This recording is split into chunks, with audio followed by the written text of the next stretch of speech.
આજની ધર્મકથા. પ્રણામ. પૂર્વાપર સંબંધોની ધારામાં રત્નસાર કુમારનો પૂર્વભવ આપણે જોયો. એમનો વર્તમાન ભવ આપણે પહેલાં સાંભળ્યો છે.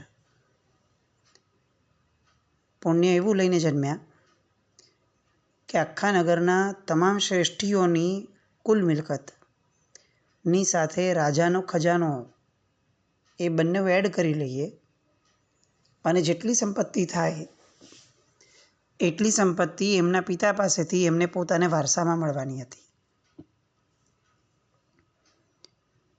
અખૂટ કહી શકાય એટલું ધન, કોઈ પણ પ્રકારની મહેનત વિના. આપણે એનું રૂટ શોધવાનું હતું કે આટલું પુણ્ય કેવી રીતે એમનું થયું. એ પછી ઘોડો એમને અચાનક જંગલમાં લઈ ગયો અને બે કુંવરીઓ સાથે મિલન થયું. આ ઘોડો એમને આ બે કુંવરી તરફ કેમ લઈ ગયો, આ બીજો પ્રશ્ન હતો. ત્રીજો પ્રશ્ન, એ બે કુંવરીઓ કે જે તો વિદ્યાધર એની પાછળ પડ્યા હતા અને તેમ છતાં જેને ક્યારે જીવનમાં જોયો નથી એવા રત્નસાર કુમારને પરણવા માટેની એટલી બધી લય લાગી કે પોતાનો દેશ નગર બધું છોડી અને જંગલમાં આવીને વસી હતી કે અમને ક્યારેક રત્નસાર કુમાર મળશે. આ બંનેને આટલી બધી લાગણીઓ કઈ રીતે થઈ? ચોથો પ્રશ્ન, આટલા બધા યુદ્ધ કેમ ભોગવવા પડ્યા રત્નસાર કુમારે? અલબત્ત એ બધા યુદ્ધોમાં અંતે પોતે વિજયી થયા અને વિજયી થયા એનું મૂળ કારણ પેલા દેવની સહાય હતી. ચક્કેશ્વરી દેવીને ત્યાં જે સેવક દેવ હતા એમની સહાયના કારણે. એ દેવ આમને કેમ સહાય કરતો હતો? અને અંતિમ પ્રશ્ન કે પેલો પોપટ કોણ હતો કે જે બોલતો હતો, આમની બધી વાતો કરતો હતો અને એમને છોડાવવા માટે આ રત્નસાર કુમાર પાછો યુદ્ધ કરવા જાય છે અને છોડાવીને લાવે છે. આટલો બધો સ્નેહ કેમ હતો? આવા અનેક પ્રશ્નો આપણને આ કથામાંથી નીકળે. આ બધા જ પ્રશ્નોના જવાબ આપણે જે પૂર્વભવની વાર્તા સાંભળી એની અંદરમાં હતા. સૌથી પ્રથમ, આટલો બધો અખૂટ વૈભવ શેના કારણે મળ્યું? તો કે એકમાત્ર સુપાત્ર દાનના કારણે. હવે પ્રશ્ન તરત થાય કે ભાઈ સુપાત્ર દાનના કારણે આવડો મોટો લાભ કોણ આપે? સુપાત્ર દાન તો આપણે રોજ આપીએ છીએ, આપણને ઘણીવાર લાભ મળે છે, પણ આટલું બધું મળતું હોય એવું કોઈ મગજમાં આપણને નથી બેસતું. તો કે વાત સાચી, સુપાત્ર દાનની ક્રિયાના કારણે મળ્યું એવું નહીં. ક્રિયા તો અનેક વાર જીવે કરી છે, પણ જે અવસ્થામાં એમને વોરાવ્યું એ અવસ્થા કઈ અવસ્થા હતી? તો કે કેટલાય દિવસોથી ભૂખ્યા હતા, માંડ માંડ ભોજન ખરીદીને જમવાની તૈયારી કરી રહ્યા હતા અને એ તૈયારી સમયે જ મહાત્મા એમને ત્યાં પધાર્યા. પાછા મહાત્મા કોણ હતા? તો કે જીનકલ્પી મહાત્મા હતા, એટલે ઉત્તમ કક્ષાનું ચારિત્ર પાડતા મહાત્મા. હવે આ સંયોગ તો થઈ ગયો, પોતાના હાથમાં ભોજન છે અને મહાત્મા પાત્ર લઈને પધાર્યા છે એટલે વોરાવાની ઘટના થશે એ નક્કી હતી. પણ જે ઉદારતાથી એમણે વોરાવ્યું, કંઈ પણ બાકી રાખ્યા વિના, પોતાનો કોઈ પણ પ્રકારનો લેશ માત્ર પણ વિચાર કર્યા વિના, એટલે જે પદ્ધતિનું સુપાત્ર દાન થયું એ સુપાત્ર દાને આ ફળ આપ્યું. આપણે ઘણી બધી વાર સંગમને શાલિભદ્રના એક્ઝામ્પલ્સ આપીને સમજાવવામાં આવે છે કે સંગમના જીવે મહાત્માને ખીર ઓરાવી એમાં શાલિભદ્ર તરીકે જન્મ્યા અને 32 પત્નીઓના સ્વામી બન્યા અને રોજની 99 પેટી ઉતરતી હતી.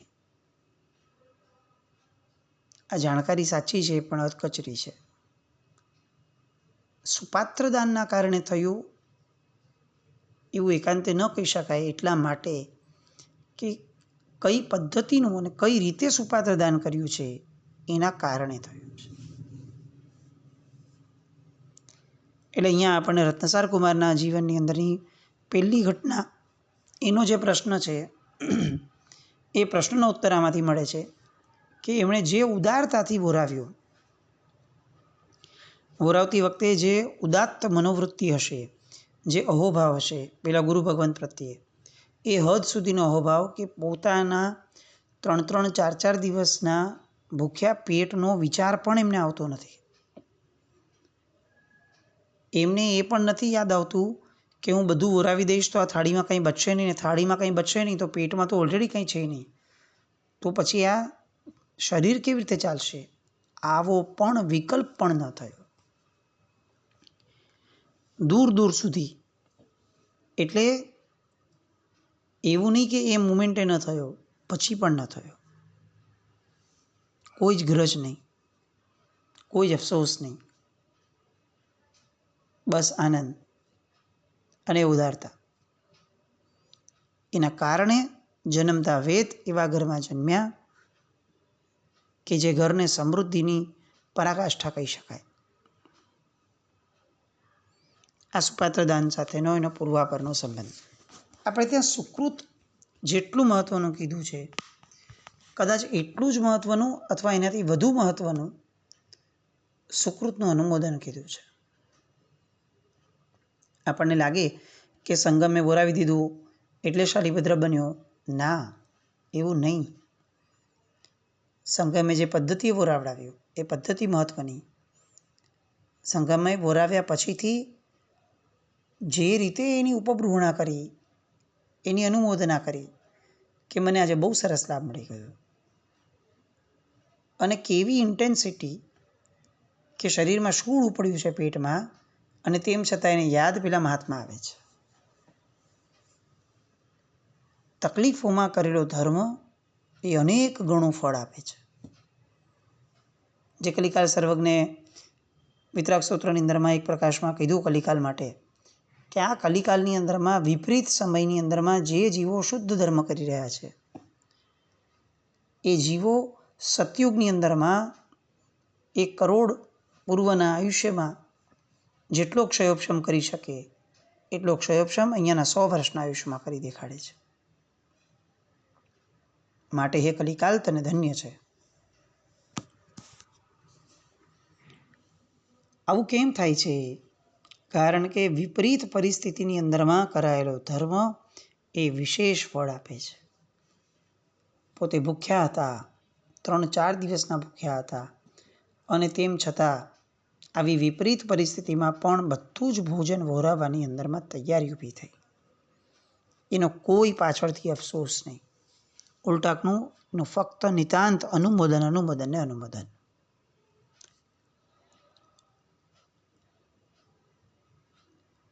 કાર્ડ કરીને રત્નસાર કુમાર થયા. હવે બીજી વાત, ઓલી 2 સ્ત્રીઓને આટલો બધો અનુરાગ કેમ હતો? એ સ્ત્રીઓ કોણ હતી? તો કે ગયા ભવની અંદરમાં જે મંત્રી પુત્ર અને શ્રેષ્ઠી પુત્ર હતા, એ આ બંને કન્યાઓ થઈ. તરત પ્રશ્ન થાય, મંત્રી પુત્ર અને શ્રેષ્ઠી પુત્ર હતા, આટલો સરસ પુરુષનો ભવ હતો, મરીને સ્ત્રી કેમ થયા? સ્ત્રી થયા કારણ કે કપટ કર્યું હતું. મનમાં ભાવ એવો રમતો હતો કે હવે આ વોરાવાનું બંધ કરે તો સારું, અને મોઢેથી અનુમોદના ચાલતી હતી કે વાહ વાહ, તમે તો બહુ સરસ લાભ લઈ લીધો. આ માયા, આ કપટ, જિંદગીની કરેલી બધી આરાધનાઓ એ નિષ્ફળ ગઈ.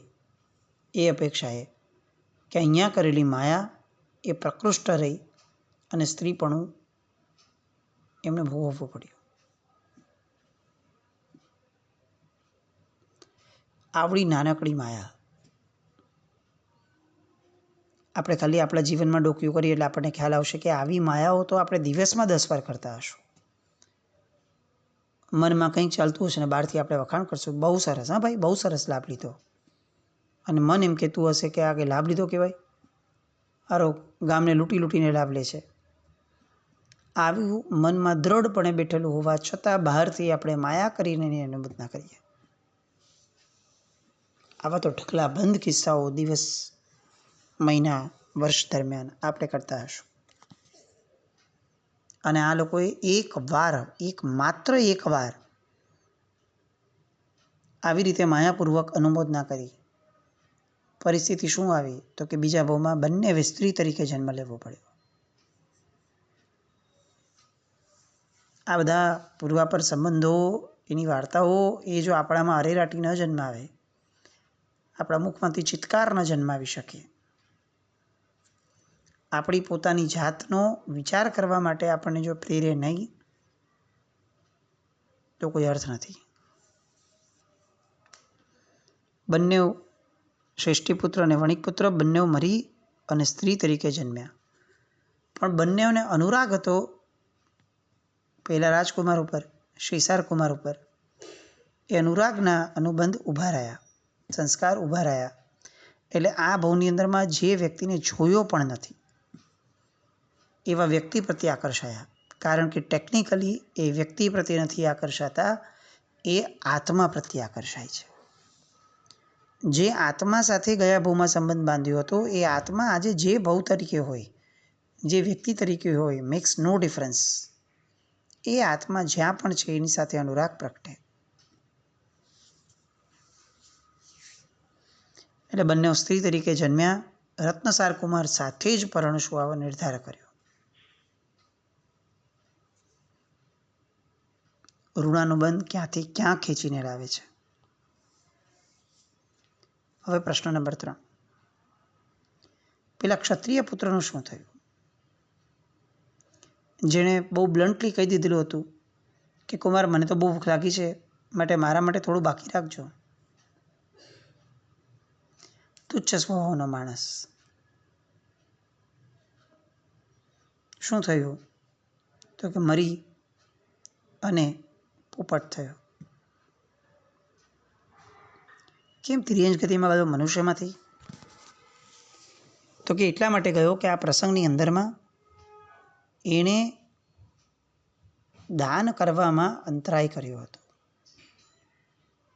એણે સ્પષ્ટપણે કહી દીધું કે કુમાર, મને બહુ ભૂખ લાગી છે, મારા માટેનું જે છે એ થોડું બાકી રાખી લેજો તમે. દાનના ભાવની અંદરમાં એમણે અંતરાય કર્યો. અને જે વ્યક્તિ સત્કાર્ય કે શુભ કાર્યની અંદરમાં અંતરાય કરે, એ મરીને આર્ત ધ્યાનના કારણે તિર્યંશ યોનિમાં જાય. આ ભાઈ પણ તિર્યંશ યોનિમાં ગયા, પોપટ તરીકે જન્મ્યા. પણ અંતે હિત બુદ્ધિ તો બહુ જ હતી શ્રીસાર કુમાર માટેની. એટલે આ ભાવમાં શ્રીસાર કુમારનો આત્મા એ રત્નસાર બન્યા છે, તો રત્નસાર પ્રત્યે એમને અનુરાગ પ્રગટ્યો. અકારણ, સહજ. પોપટ છે, મનુષ્યની ભાષા કેમ બોલે, પણ એ બોલતા હતા. કેમ આવું થતું હતું? દરેકે દરેક ઘટના સમયે કેમ એ ક્યાંયથી ને ક્યાંયથી આ કુમારને બચાવી લેતા હતા? કારણ કે ક્ષત્રિય કુમાર તરીકે, ક્ષત્રિયના બાળક તરીકે એમણે આ અનુરાગ એટલો બધો જન્માવ્યો હતો પૂર્વભાવમાં એમના આત્મા પ્રત્યે, કે આ ભાવની અંદરમાં શક્તિઓ પણ મળી અને બચાવવાની ખેવનાઓ પણ મળી. આ ક્ષત્રિય મરીને પોપટ થયો. હવે જે ચોરને પેલા શ્રીસાર કુમારે અભયદાન આપ્યું હતું અને એની પાસેથી વચન લીધું હતું કે હવે હું આ જીવનકાળ દરમિયાન ક્યારેય ચોરી નહીં કરું, એ ચોર પછીનું જીવન બહુ સારી રીતે જીવ્યો. અને એક આલંબન તરીકે એણે શ્રીસાર કુમારને રાખેલા કે ખરેખર જો ધર્મિષ્ઠ વ્યક્તિ આટલો સારો હોય તો મારે એ ધર્મને સેવવો છે. શાસન પ્રભાવના શું સૌથી સારી? તો કે આપણું જીવન એ શાસન પ્રભાવના થાય, એ સૌથી શ્રેષ્ઠ શાસન પ્રભાવના. અબજ રૂપિયાનું દાન આપવું એ શ્રેષ્ઠ શાસન પ્રભાવના નહીં. શાસન પ્રભાવના એટલે એ કે જેમાં આપણું જીવન બોલે, આપણું મોઢું ન બોલે.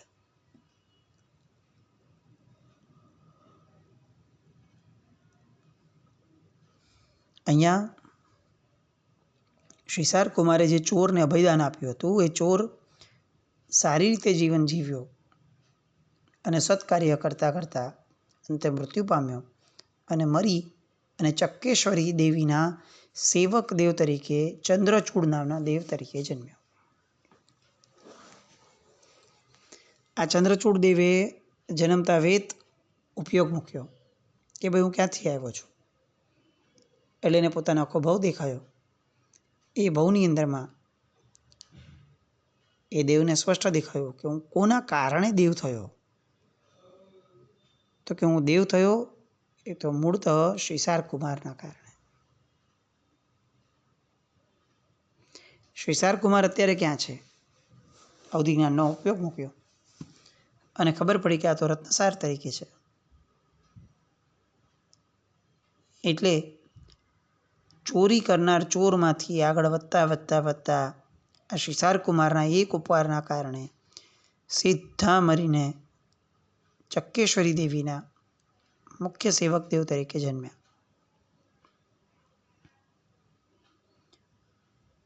પૂર્વભવના ઉપકારોને બધાને યાદ રાખ્યા એમણે અને રત્નસાર કુમારને વિદ્યાધરની સામે જીતાડ્યા, કુમારનું જીવન બચાવ્યું, આ રાજકન્યા સાથે એમને પરણાવ્યા. આ બધું કર્યું ઋણાનુબંધના આધારે. આમ આ આખી ઘટના સાંભળતા સાંભળતા પ્રજા તો સ્તબ્ધ બની ગઈ, રાજાએ સ્તબ્ધ બની ગયો અને પેલા રત્નસાર કુમાર પોતે પણ સ્તબ્ધ બની ગયા. એમની નજર સામે ભૂતકાળ આવવા લાગ્યો. જાતિ સ્વર્ણ જ્ઞાન થયું. હવેનું એનું જીવન કેવું હોય છે? કયા પાપોની અંદરમાં હવે મન આકર્ષાશે? અને આપણે ખરેખર આ વસ્તુ તરફ લક્ષ્ય આપવું જોઈએ કે જો પૂર્વનો એક ભવ યાદ આવી જાય અને જો આ જીવન સુધરી જતું હોય તો આપણે તો અનંત ભવમાં અનંતી વાર કેટલાય કર્મો કર્યા છે એવું શાસ્ત્રકાર ભગવંતોએ કીધું છે. તો એ શાસ્ત્રકાર ભગવંતની વાત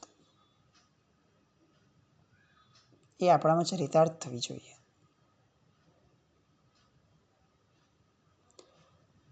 આમ આખી એ ઘટના રત્નસાર કુમાર તરીકેની, શ્રીસાર કુમારના પછીના ભવ તરીકેની, એની આખી આ પૂર્વાપર સંબંધોની ઘટના આપણે જોઈ.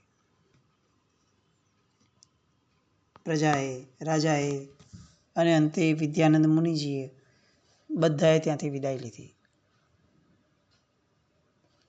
પણ એક વ્યક્તિના જીવનની અંદરમાં આ બધા ભાવો ક્યારેય વિદાય ન પામી શકે એવી રીતે સ્થિર થયા અને એ હતા રત્નસાર કુમાર પોતે.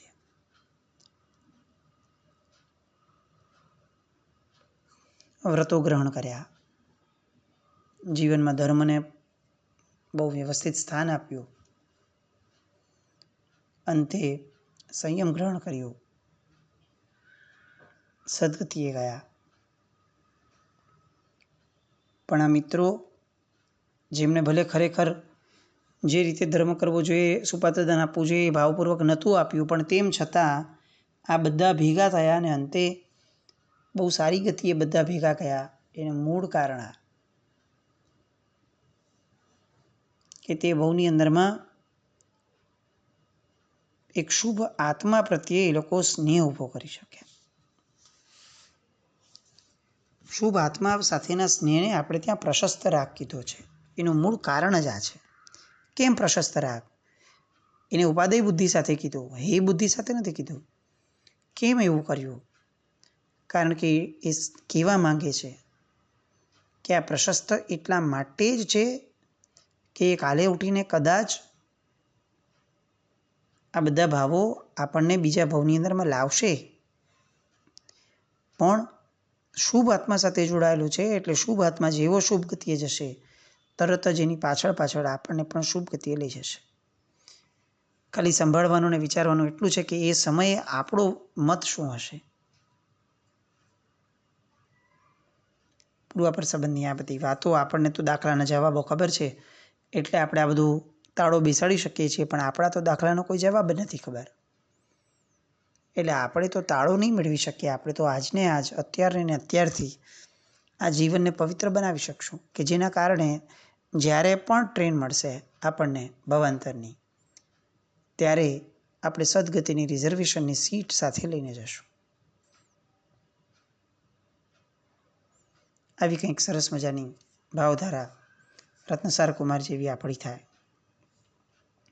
પેલા મિત્રો જેવી આપણી થાય, એવી શુભ મંગલ કામના સાથે જીનાજ્ઞાવૃત્ત કંઈ પણ બોલે તમે ઈચ્છામિ દુક્કડમ જૈનમ જયતિ શાસક.